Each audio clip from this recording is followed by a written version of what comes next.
কথায় আছে মুভি এমন বানাও যেন মানুষের ব্রেন নিয়ে খেলা করে। পৃথিবীতে এমন অনেক মানুষ রয়েছে যারা বিভিন্ন ক্ষমতার অধিকারী, তার মধ্যেই একটি হলো হিপনোটিস্ট, অর্থাৎ যারা মানুষকে মুহূর্তের মধ্যেই বশীকরণ করতে পারে। মুভিতে এরকমই কিছু বিশেষ ক্ষমতা সম্পন্ন মানুষ একজন সাধারণ লোকের ক্ষতি করতে চায়, কিন্তু প্রশ্ন হচ্ছে কেন? ওই লোকটি কি পেরেছিল শেষ পর্যন্ত নিজেকে তাদের থেকে বাঁচাতে?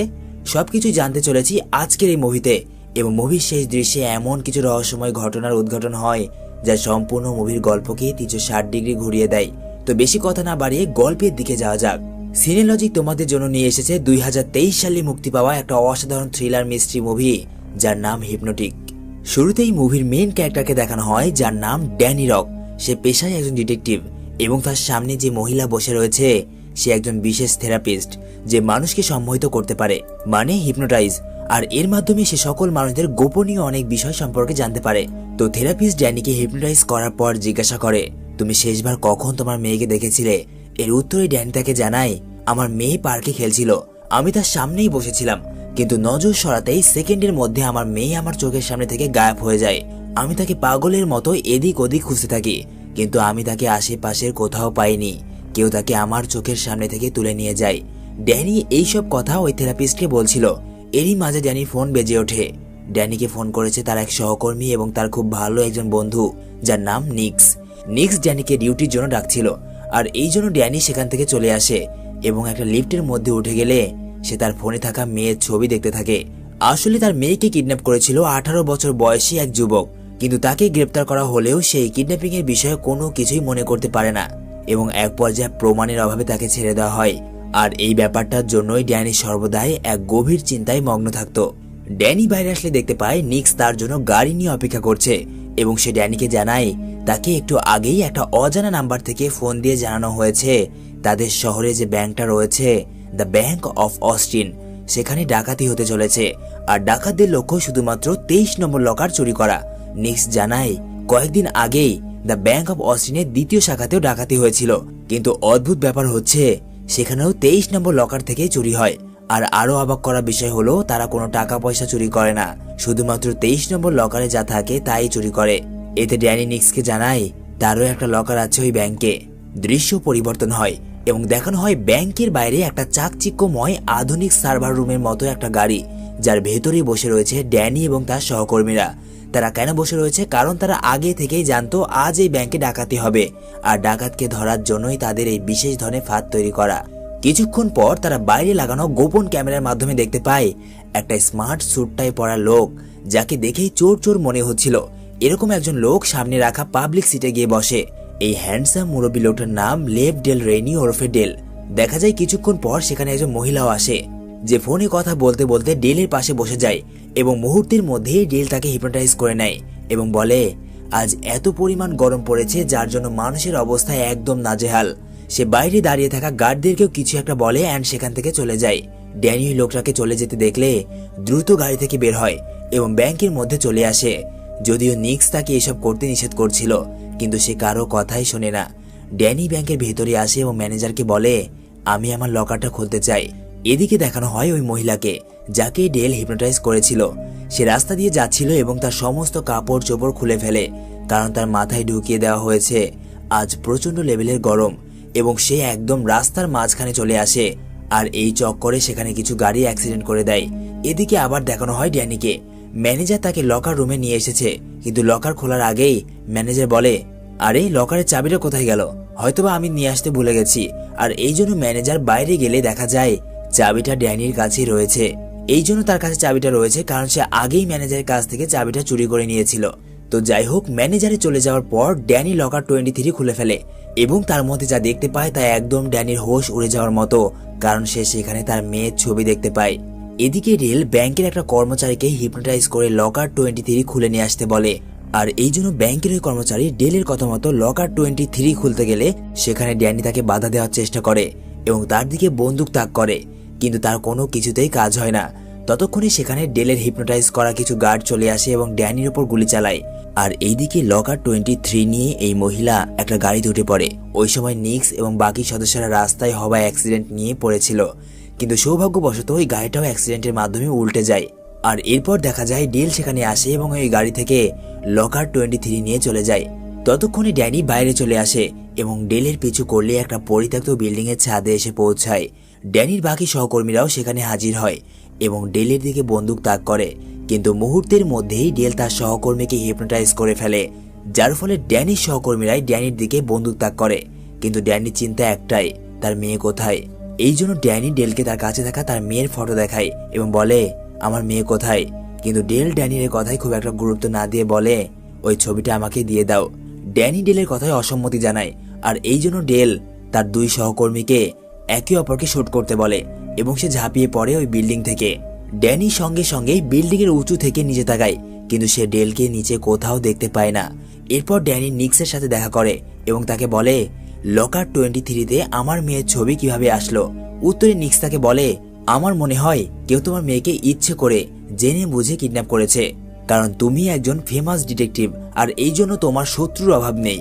কেউ ইচ্ছে করে জেনে বুঝে তোমার সাথে গেম খেলছে। রাত নেমে আসে, পুরো ঘর অন্ধকার।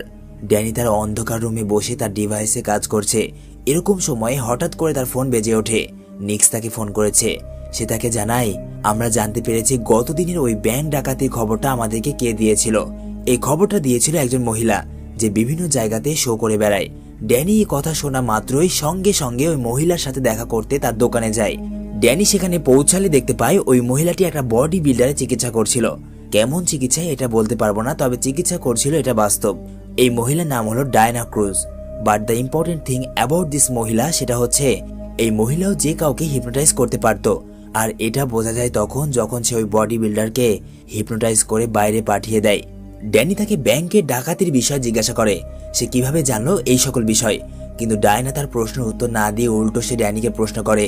সে বলে, আচ্ছা ব্যাংকের ডাকাতির ঘটনায় তুমি কি এখনো অবধি কাউকে গ্রেপ্তার করেছো? উত্তরে ড্যানি বলে, না, কাউকেই গ্রেপ্তার করিনি। আর এরপর ডায়না হঠাৎ করে রেগে যায় এবং তাকে এখান থেকে চলে যেতে বলে। ওদিকে বাইরে দেখা যায় ডেলকে। সে ওই বডি বিল্ডারকে হিপনোটাইজ করে ফেলে এবং তার মাধ্যমে ডায়নার দোকানে একটা অ্যাক্সিডেন্ট করিয়ে দেয়। আর এখানেই ওই বডি বিল্ডারের মৃত্যু হয়। এরপর ড্যানি ডায়নাকে একটা পরিত্যক্ত পুলিশ স্টেশনে নিয়ে আসে এবং তাদের সাথে ছিল নিক্স। ড্যানি ডায়নাকে বলে, আসলে এখানে হচ্ছেটা কি, আমি কিছুই বুঝতে পারছি না। আর এরপর ডায়না তার মুখ খুলতে শুরু করে। সে তাদেরকে জানায়, ওই লোকটা যার নাম ডেল, সে একজন বড় মাপের হিপনোটিস্ট। ওই দিন ব্যাংকে যা কিছু ঘটেছিল তা কেউই ইচ্ছে করে ঘটায়নি। তাদের সকলকে হিপনোটাইজ করা হয়েছিল আর এগুলো করেছিল ডেল। হিপনোটাইজ করা হলে কোনো ব্যক্তি তার স্বাভাবিক চিন্তা শক্তি হারিয়ে ফেলে এবং যে তাকে হিপনোটাইজ করেছে সে তার কমান্ড মেনে চলতে বাধ্য হয়। ডায়না ড্যানি এবং নিক্সকে জানায়, আমিও হিপনোটাইজ করতে পারি।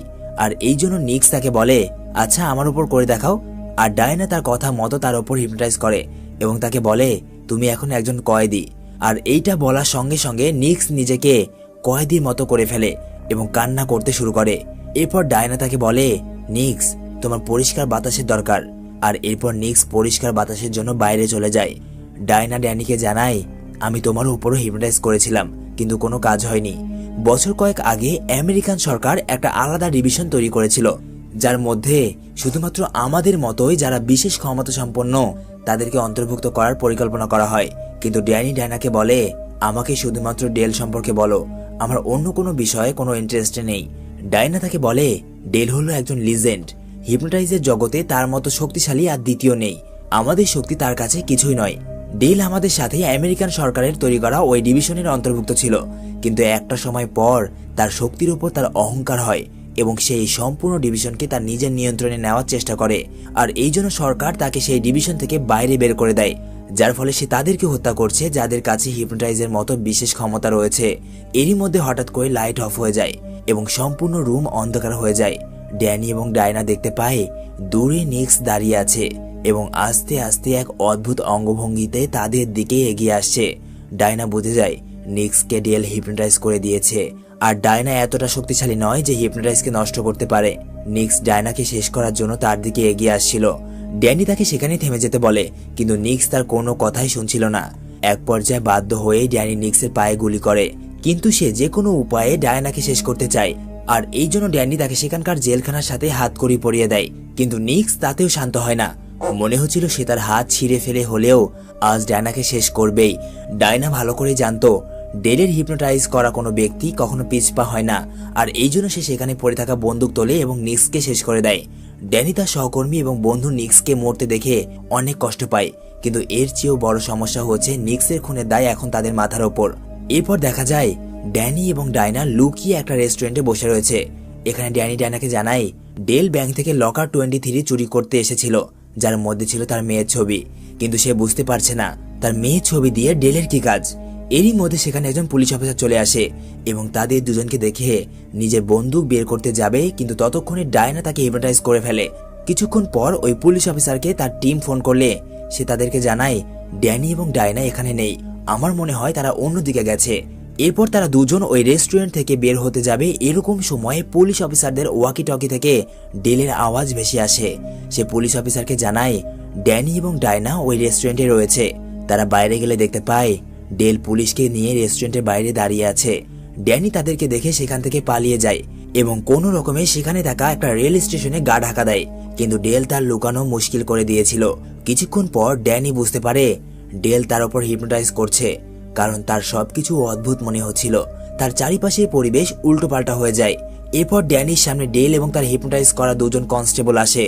ডেল তাদের হুকুম দেয় ড্যানিকে ধরে আনতে, কিন্তু এরই মধ্যে সেখানে ট্রাক নিয়ে হাজির হয় ডায়না এবং ড্যানিকে উধাও করে নিয়ে যায়। এবারের মতো ড্যানি ডেলের হাত থেকে বেঁচে পালিয়ে যায়। প্রতিমধ্যে যাওয়ার সময় ডায়না ড্যানিকে জানায় তোমার উপর কোনো রকমে হিপনোটাইজ কাজ করে না, আর এই জন্যই তুমি বারবার বেঁচে যাও। হয়তোবা তোমার মস্তিষ্কের মধ্যে এমন কোনো ঘটনা রয়েছে যা হিপনোটাইজের চাইতেও বেশি প্রভাব বিস্তার করা, আর আমার মনে হয় এই ঘটনাটা তোমার মেয়েকে নিয়ে। তোমার মেয়ের কিডন্যাপিং এর বিষয়টা তোমার মস্তিষ্কে এতটা গভীর প্রভাব ফেলেছে যার ফলে তোমাকে হিপনোটাইজ করা অনেক কঠিন। আমি তোমাকে হিপনোটাইজ করতে না পারলেও ডেল কোনো না কোনো উপায়ে তোমাকে সে কাবু করেই ফেলবে। এরপর তারা দুজনে একটা বস্তিতে এসে পৌঁছায়, যেখানে তারা এমন এক লোকের সাথে দেখা করতে এসেছে যে ডায়নাকে এই হিপনোটাইজ শিখিয়েছিল। ড্যানি এবং ডায়না ওই লোকের কাছে যায় এবং তাকে তার মেয়ের ছবি দেখায়। এই লোকের নাম হলো জেরেমি। ড্যানি তাকে বলে আমার অনেকগুলো প্রশ্ন মনের মধ্যে ঘুরপাক খাচ্ছে, তার মধ্যে একটা হলো ওই ব্যাংকের লকারে আমার মেয়ের ছবি কিভাবে গেল। জেরেমি বলে দেখি তোমার মেয়ের ছবিটা দেখাও, কে তোমার মেয়ে। ড্যানি তাকে তার মেয়ের ছবি দিতেই যাবে, এরই মধ্যে ডায়না তার হাত ধরে ফেলে, কারণ তার সন্দেহ ছিল এটা জেরেমি নয় বরং অন্য কেউ। ডায়নার সন্দেহ সত্যি হয়, এটা ডেল। ডেলকে দেখা মাত্র ডায়না এবং ড্যানি সেখান থেকে পালিয়ে যায়, কিন্তু তাদের সবচেয়ে বড় বিপদ শুরু হয় এখান থেকে, কারণ ডেল সম্পূর্ণ বস্তিবাসীকেই হিপনোটাইজ করে দিয়েছিল, যার ফলে তাদের পালানো মুশকিল হয়ে যায়। বস্তির প্রত্যেকটা মানুষ ড্যানি এবং ডায়নাকে ধরার জন্য মরিয়া হয়ে ওঠে। এরপর ড্যানি চালাকি করে একটা বাইক চালককে ফেলে দেয় এবং তার বাইক নিয়ে সেখান থেকে পালিয়ে যায়, কিন্তু এখানেও তার শান্তি নেই, কারণ তার কাছে সম্পূর্ণ বস্তিটাই কেমন যেন উল্টোপাল্টা লাগছিল। এক পর্যায়ে তারা এমন এক জায়গায় এসে ফেসে যায় যেখানে সামনে আর কোনো রাস্তাই নেই। বস্তির মানুষ এখনো তাদের পেছনে পড়ে আছে। এরই মাঝে হঠাৎ করে কয়েকজন পুলিশ অফিসার সেখানে হাজির হয় এবং বস্তির সকল মানুষকে নিয়ন্ত্রণ করে ফেলে। আর এই পুলিশ অফিসারগুলো এসেছিল ডেলের হুকুমে, কারণ তাদের সবার উপর ডেল হিপনোটাইজ করেছে। কিছুক্ষণ পর পেছন থেকে ডেল তাদের সামনে আসে এবং ড্যানিকে হিপনোটাইজ করার চেষ্টা করে, কিন্তু হঠাৎ করে পুলিশগুলো উল্টো ডেলের দিকেই গান পয়েন্ট টার্গেট করে। ডেল এতে অবাক হয়ে যায়, কারণ তার হিপনোটাইজ ভেঙে গেছে আর এখানে শুধুমাত্র ডায়নাই হিপনোটাইজ করতে পারে। ডেল ডায়নার দিকে এক অদ্ভুত আক্রমণাত্মক দৃষ্টিতে তাকায়, কিন্তু ডায়না বলে আমি কিছুই করিনি। ড্যানি ডেলকে বলে এটা আমি করেছি, কিন্তু এটা কিভাবে সম্ভব। ড্যানি নিজেও জানে না সে এটা কিভাবে করেছে। ড্যানি ডায়নাকে চিন্তা এবং ক্লান্তির স্বরে বলে এই দুনিয়াতে কি এমন কেউ নেই যে আমার এই রহস্যগুলো সমাধান করতে পারে। এরপর ডায়না ড্যানিকে অন্য আরেকজন লোকের কাছে নিয়ে আসে যে ডায়নার সাথেই হিপনোটাইজ শিখেছিল, যার নাম রিভার। সে তাদেরকে নিয়ে যায় তার তৈরি করা একটা আন্ডারগ্রাউন্ড বেসমেন্টে। আর এখানে জানা যায় এই বান্দা শুধুমাত্র একজন হিপনোটিস্ট নয়, বরং একজন গণ্যমান্য হ্যাকারও। ডায়না রিভারকে সবকিছু জানায়, আর এখন রিভারকে ডেলের সাথে ড্যানির মেয়ের কি সম্পর্ক এটা বের করতে বলে। এবং আরো একটা অদ্ভুত বিষয় হচ্ছে ড্যানি তার অজান্তেই ডেলকে হিপনোটাইজ করে ফেলেছিল। এটা কিভাবে সম্ভব? এই রহস্যগুলো জটি রিভারকে খুলতে হবে। রিভার এই কথাগুলো শুনে অবাক হয়ে যায় এবং তার সার্ভার কম্পিউটার স্ক্রিনে বসে পড়ে এই রহস্যগুলো সমাধান করার জন্য। রিভার ড্যানির সকল ডিটেলস খুললেও সেখানে তার ওয়াইফের কোনো ডিটেলস দেওয়া ছিল না, আর এই জন্য রিভার আলাদা করে তার ওয়াইফের নাম জিজ্ঞাসা করে। আর এইবার তার ডিটেলস খুলে গেলে সে ড্যানিকে জানায় তার স্ত্রীও একজন ডিভিশন এজেন্ট, মানে হিপনোটাইজের মতো তারও কিছু বিশেষ ক্ষমতা রয়েছে। শুধুমাত্র তাই নয়, সে এত ক্ষমতাধর যে বাকি এজেন্টদের মধ্যে তার লেভেল ছিল 4-এ। ড্যানি তার ওয়াইফের সম্পর্কে অজানা এইসব তথ্য জানতে পেরে অনেক অবাক হয়ে যায়। যাই হোক, তারা রিভারের বাড়িতেই রয়েছে। ডায়না গোসল করতে গেছে আর এদিকে ড্যানি তার মোবাইল ফোনে তার মেয়ে এবং ওয়াইফের ছবিগুলো দেখছিল। এরই মাঝে হঠাৎ করে এক অজানা নাম্বার থেকে তার কাছে কল আসে। ফোন রিসিভ করতেই ড্যানি বুঝে যায় এটা ডেল। ডেল তাকে বলে ডায়নাকে মেরে দাও। ডেলের এরকম উল্টাপাল্টা কথা শুনে ড্যানি তার ফোন কেটে দেয়। এরপর সে ডায়নার দেরি হওয়াতে তার গোসলখানার বাইরে যায় এটা দেখতে যে ডায়না নিরাপদ আছে কিনা। এরই মাঝে ড্যানি লক্ষ্য করে টেবিলের উপর যে ধারালো কেজিটা রাখা ছিল সেটা এখন তার হাতের মধ্যে। কিছু তো গড়বড় অবশ্য রয়েছে। ড্যানি আস্তে আস্তে তার নিজের ওপর নিয়ন্ত্রণ হারিয়ে ফেলছিল। তার বারবার মনে হচ্ছিল কেউ তাকে দিয়ে ডায়নাকে মারতে চায়, কিন্তু ড্যানি সর্বোচ্চ চেষ্টা করে ডায়নাকে রক্ষা করার। ডায়না ওয়াশরুম থেকে বাইরে আসে এবং ড্যানির অদ্ভুত আচরণ দেখে বোঝা যায় কোনো সমস্যা রয়েছে। এই জন্য সে ড্যানির হাতের চাকুটা নিয়ে নেয় এবং ডায়না ড্যানির সঙ্গে ঘনিষ্ঠ হতে শুরু করে। এরপর দেখানো হয় মধ্যরাত। হঠাৎ করে ড্যানি চোখ খোলে। এর মানে ড্যানি ঘুমায়নি, বরং সে একটা সুযোগের অপেক্ষায় ছিল। সবাই ঘুমিয়ে আছে। এরকম সময় ড্যানি রিভারের কম্পিউটার ওপেন করে এবং পুনরায় সব তথ্য চেক করে জানতে পারে তার ওয়াইফের নাম ডায়না ক্রুজ, মানে এই ডায়নাই তার ওয়াইফ। সেটা বিশ্বাস করতে পারছিল না, আর এই জন্য এইবার সে তার ফোনটা চেক করলে দেখে তার ফোনেও ডায়নার ছবি রয়েছে। আর এরপর সে ওই কম্পিউটারে তার মেয়ের নাম সার্চ করলে জানতে পারে তার মেয়ের কাছে এক্সট্রিম হাইপোটনিক এবিলিটি রয়েছে, মানে একটা বিশেষ ধরনের ক্ষমতা রয়েছে। এরই মধ্যে ডায়না সেখানে চলে আসে। ড্যানি তাকে জিজ্ঞাসা করে আমার মেয়ে কোথায়, তোমরা তাকে কোথায় লুকিয়ে রেখেছ? এর উত্তরে ডায়না জানায় আমি নয়, তুমিই তাকে লুকিয়ে রেখেছ। এরপর ড্যানি অতীতের একটা ফ্ল্যাশব্যাক দেখতে পায় যেখানে ড্যানি এবং ডায়না তার মেয়েকে নিয়ে ঝগড়া করছে। আর এটা এই জন্য কারণ সরকার তার মেয়েকে সেই হিপনোটনিক ডিভিশনে অ্যাড করতে চায়, কিন্তু ড্যানি এটা একদমই চায় না, কারণ তার মেয়ে এখনো ছোট। এই জন্য সে তার মেয়েকে কোথাও লুকিয়ে রেখেছে। ড্যানির সাথে এতক্ষণ যা কিছু হয়েছে সবকিছুই একটা ধোঁকা। বাস্তবে তো সে সরকারের তৈরি করা সেই ডিভিশনের মধ্যেই রয়েছে এবং ডিভিশনের মেম্বাররা তার সামনে দাঁড়িয়ে আছে। আজ পর্যন্ত তার সাথে যা কিছু হয়েছে এবং সে যাকে যাকে দেখেছে তারা সবাই এই ডিভিশনের সদস্য, সেটা তার বন্ধু নিক্স, ব্যাংকের কর্মচারী অথবা তার সহকর্মী হোক না কেন। আসলে এই সকল পরিকল্পনা ড্যানি অনেক আগেই করেছিল, কারণ সে ভালো করেই জানতো সে তার মেয়েকে লুকিয়ে রাখলেও তারা তাকে হিপনোটাইজ করে তার মেয়েকে খুঁজে নেবে। এই জন্য সে নিজের ওপরেই এমন হিপনোটাইজ করেছে যাতে সে নিজেই ভুলে গেছে তার মেয়ে কোথায়। কিছুক্ষণ পর সেখানে ডেল আসে। ডেল হলো এদের লিডার। সে বলে বিগত 4 বছর থেকে তোমার সাথে আমরা এই একই গেম খেলছি, কিন্তু কোনোভাবেই তোমার মুখ থেকে তোমার মেয়ের খোঁজ বের করতে পারিনি। দয়া করে এবার বলে দাও তোমার মেয়ে কোথায়। আমরা তাকে উচ্চ লেভেলের একটা ট্রেনিং দেওয়াবো, যার ফলে সে অনেক বেশি শক্তিশালী হয়ে যাবে। কিন্তু ড্যানি এই কথায় খুব একটা গুরুত্ব না দিয়ে বাইরে চলে যায় এবং দেখতে পায় বাইরে ওই সকল সেট করা যেগুলো ঘটনা ড্যানির সাথে ঘটেছিল। একটু পর ডেলও বাইরে আসে এবং ড্যানিকে বলে এই গেমটা আমি তোমাকে দিয়ে বারবার খেলেছি, কিন্তু তোমার মতো স্ট্রং মস্তিষ্কের মানুষ আমি আজ পর্যন্ত দেখিনি। যখনই আমরা আমাদের কাজ হাসিল করেই ফেলবো এরকম মুহূর্তে তুমি সবকিছু জেনে যাও আর আমাদের পরিকল্পনা আবারও ব্যর্থ হয়ে যায়। এসব কথা শুনে ড্যানি তাদেরকে বলে যদি তোমরা বারবার চেষ্টা করার পরেও আমার মুখ থেকে কথা বের করতে না পারো তাহলে আবারও প্রস্তুত হয়ে যাও, কারণ আমি তো আমার মুখ খুলবো না। এরপর তারা আবারও ড্যানিকে বেহুশ করে দেয় এবং ভেতরে নিয়ে যায়। কিছুক্ষণ পর তার কাছে ডায়না আসে এবং কৌশলে ড্যানিকে তার মেয়ের ব্যাপারে জিজ্ঞাসা করে। ড্যানি একটা মুচকি হাসি দেয় এবং বলে এটা তোমরা কখনোই জানতে পারবে না। এরপর কোনো কিছুতেই কাজ না হলে ড্যানিকে আবারও হিপনোটাইজ করা হয় এবং সবকিছু প্রথম থেকে শুরু হয়। সবকিছুই প্রথমের মতো ঘটছিল, থেরাপিস্টের কাছে যাওয়া, লিফটে ওঠা, এমনকি সেখান থেকে বাইরে আসা। কিন্তু এইবার ড্যানির সবকিছুই মনে ছিল। সে শুধুমাত্র এই সকল গেমের নাটক করছিল। কিছুক্ষণ পর যখন তার ডেলের পিছু করতে হতো তখন সে তার পিছু না করে সেখানে থাকা একটা গাড়ি নিয়ে পালিয়ে যায়। সবাই তার পিছু করছিল, এমনকি ডেল নিজে কয়েকজন লোক নিয়ে হেলিকপ্টারের মাধ্যমে তার পিছু করছিল। দেখা যায় ড্যানি গভীর জঙ্গলের মধ্যে নির্জন একটা বাড়িতে এসেছে, আর এখানেই রয়েছে তার মেয়ে এবং সাথে রয়েছে তার বাবা মা, মানে ড্যানির বাবা মা। ড্যানি ভেতরে যায় এবং তার মেয়ের সাথে দেখা করে। ততক্ষণে বাইরে ডেল এবং ডিভিশনের বাকি সদস্যরা চলে আসে। ড্যানির মা বাবা তাদেরকে সেখানে ঢুকতে বাধা দিলে ডায়না তাদের বলে আপনারা এই বিষয়ে কথা না বললেই ভালো হয়। কিন্তু ডেলকে দেখা যায় সে একদম নিস্তব্ধ হয়ে দাঁড়িয়ে আছে এবং তার সদস্যদের ইশারা করে ড্যানির বাবা মাকে শেষ করে দিতে। তার কথা মতো ড্যানির বাবা মাকে গুলি করা হয়। গুলির আওয়াজ শুনে ড্যানি বাইরে আসে এবং ডায়নাকে বলে তুমি কি আসলেই সেই যাকে আমি আমার মন প্রাণ দিয়ে ভালোবেসেছিলাম? তুমি কি আসলেই এইসব আমাদের মেয়েকে শেখাতে চাও? এরই মধ্যে সেখানে হাজির হয় তাদের মেয়ে। তাদের মেয়ের নাম হলো মিনি। এটা মুভিতে বলা হয়নি তাই বলে দিলাম। তার মা তাকে দেখে অনেক খুশি হয়। মিনি তার মাকে বলে তুমি শুধরে যাও, আমি তোমাকে সম্পূর্ণরূপে সাপোর্ট করব।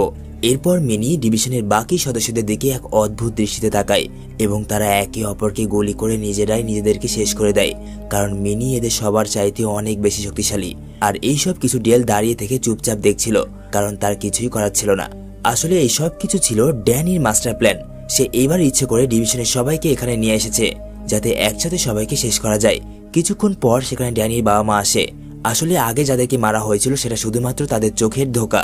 এদিকে মিনি তার মায়ের মস্তিষ্ককে তার নিয়ন্ত্রণে নিয়ে নেয় যাতে করে সে এই সব কিছুতে বাধা দিতে না পারে, এবং সর্বশেষ মিনি তার চোখের ইশারায় ডেলকে নিয়ন্ত্রণে নিয়ে নেয় এবং নিজের হাতেই তার মৃত্যু ঘটায়। ডেলের মারা যাওয়ার পরপরই ডায়না ডেলের স্ট্রং হিপনোটাইজ থেকে বের হয়ে যায়। এরপর দেখা যায় ড্যানি, ডায়না, তার মেয়ে মিনি এবং ড্যানির মা সেখান থেকে হেলিকপ্টারে করে চলে যায়। এখানে থেকে যায় শুধুমাত্র ড্যানির বাবা। এর পেছনে একটা গভীর রহস্য রয়েছে, সেটা হচ্ছে ড্যানির বাবার রূপে এটা হলো ডেল। ড্যানির বাবাকে অনেক আগেই ডেল মেরে দিয়েছে। আর এরপর ডেল আবারও পিছু করা শুরু করে ড্যানি এবং তার পরিবারের। কিন্তু এর পরবর্তী ঘটনা দেখানোর আগেই এই সাসপেন্সে ভরা মুভি এখানেই শেষ হয়ে যায়।